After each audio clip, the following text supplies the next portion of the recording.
1857 का साल था। ईस्ट इंडिया कंपनी, एक बहुत बड़ी ट्रेडिंग कॉरपोरेशन, हिंदुस्तान के बहुत बड़े हिस्से पर राज्य कर रही थी। हिंदुस्तानी, जो अपने राजाओं और जीने के तरीकों के आदी थे, अपनी ही जमीन पर कमजोर होते जा रहे थे। कंपनी की गलत नीतियों और ज्यादा टैक्स की वजह से लोगों में गुस्सा बेअच रहा था। अंग्रेज अपनी ताकत के घमंड में चूर थे और उन्हें आने वाले खतरे का अंदाजा नहीं था। फिर आया वो मुद्दा जिसने आग लगा दी, ग्रीस्ड कार्ट्रिज कंट्रोवर्सी। अंग्रेजों ने एनफील्ड राइफल इंट्रोड्यूस करवाई, जिसके कार्ट्रिजेस में जानवरों की चर्बी लगी होती थी। सिपाहियों को, जो कंपनी की आर्मी में थे, कार्ट्रिज को बंदूक में डालने से पहले उसके सिरे को दांतों से काटना पड़ता था। इस छोटी सी बात ने बहुत बड़ा गुस्सा भड़का दिया। कहा जाता था कि कार्ट्रिजेस में गाय और सूअर की चर्बी का मिश्रण लगा था, जो हिंदुओं और मुसलमानों दोनों के धर्म के खिलाफ था। मेरठ में सिपाहियों ने विद्रोह शुरू कर दिया और ये जल्दी ही पूरे उत्तर भारत में फैल गया। हालांकि ये विद्रोह कामयाब नहीं हुआ, लेकिन 1857 का ये विद्रोह एक बहुत बड़ा मोड़ साबित हुआ। इसने अंग्रेजों की कमजोरी दिखा दी और देशभक्ति की भावना को जगा दिया। हालांकि इसे बड़ी बेरहमी से कुचल दिया गया, लेकिन विरोध की चिंगारी सुलगती रही। इसी दौरान अंग्रेजों ने भारत में मॉडर्न एजुकेशन शुरू की, ये सोचकर कि इससे ऐसे भारतीय पैदा होंगे जो अंग्रेजों के वफादार रहेंगे। मज़े की बात है कि इसी एजुकेशन ने उनके जाने का रास्ता तैयार कर दिया। पश्चिमी विचारों जैसे आजादी, समानता और देशभक्ति ने भारतीयों में एक नई जागरूकता पैदा की। 19वीं सदी के आखिरी हिस्से में ऐसे समाज सुधारकों का उदय हुआ जिन्होंने भारत में फैली सामाजिक बुराइयों को चुनौती दी।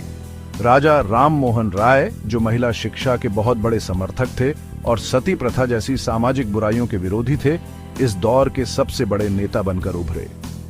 ईश्वर चंद्र विद्यासागर और ज्योतिबा फुले जैसे दूसरे समाज सुधारकों के साथ मिलकर उनके प्रयासों ने एक बेहतर और न्यायपूर्ण समाज की नींव रखी।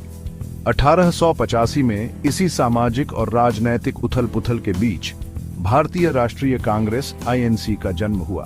कुछ पढ़े लिखे भारतीयों और एक retired British official Allan Octavian Hume ने मिलकर INC की स्थापना की, जिसने भारतीयों को अपनी समस्याएं और उम्मीदें बताने का एक मंच दिया। शुरुआत में INC ने नरम रुख अपनाया और ब्रिटिश रूल के अंदर ही बदलाव लाने की कोशिश की। दादा भाई नौरोजी, गोपाल कृष्ण गोखले और फिरोज शाह मेहता जैसे नेताओं ने प्रशासन में भारतीयों की ज्यादा भागीदारी, शिक्षा पर ज्यादा खर्च और गरीबी कम करने के लिए आर्थिक सुधारों की मांग की। उनका मानना था कि पिटिशंस, डेलीगेशंस और तार्किक बातों से अंग्रेजों को न्याय और इंसाफ करने पर मजबूर किया जा सकता है। लेकिन 20वीं सदी की शुरुआत में नए नेशनलिस्ट लीडर्स उभरने लगे, जो कांग्रेस के नरम रुख से नाखुश थे। बाल गंगाधर तिलक, बिपिन चंद्र पाल और लाला लाजपत राय, जिन्हें लाल बाल पाल के नाम से जाना जाता है, अंग्रेजों के खिलाफ ज्यादा सख्त और अग्रेसिव रवैये के समर्थक थे।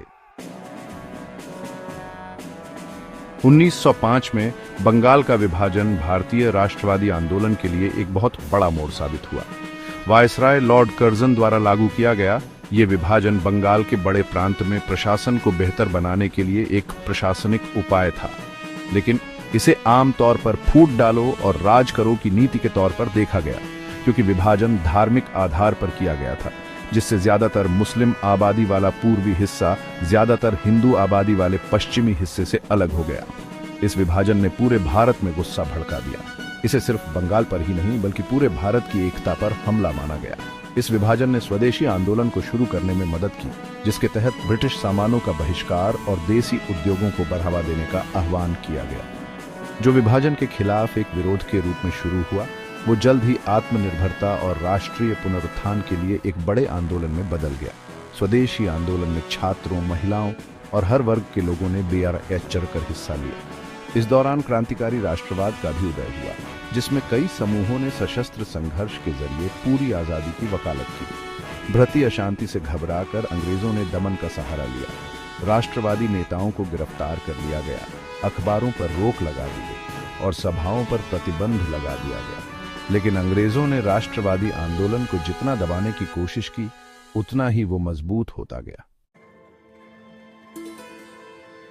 1915 में मोहनदास करमचंद गांधी, जो एक वकील थे और जिन्होंने दक्षिण अफ्रीका में नस्ल भेद के खिलाफ अहिंसक प्रतिरोध का इस्तेमाल करके कामयाबी हासिल की थी, भारत लौट आए।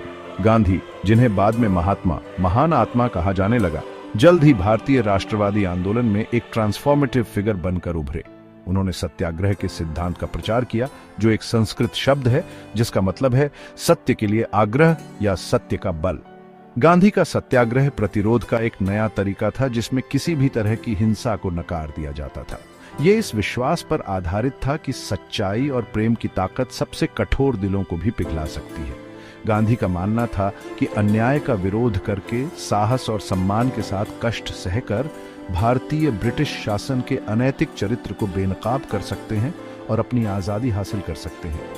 गांधी के आने से भारतीय जनता में जोश आ गया और आजादी की लड़ाई में एक नई नैतिक और आध्यात्मिक शक्ति का संचार हुआ। उन्होंने ब्रिटिश शासन के खिलाफ कई जन आंदोलनों का नेतृत्व किया, जिनमें असहयोग आंदोलन 1920 से 22, सविनय अवज्ञा आंदोलन 1930 से 34 और भारत छोड़ो आंदोलन 1942 शामिल है।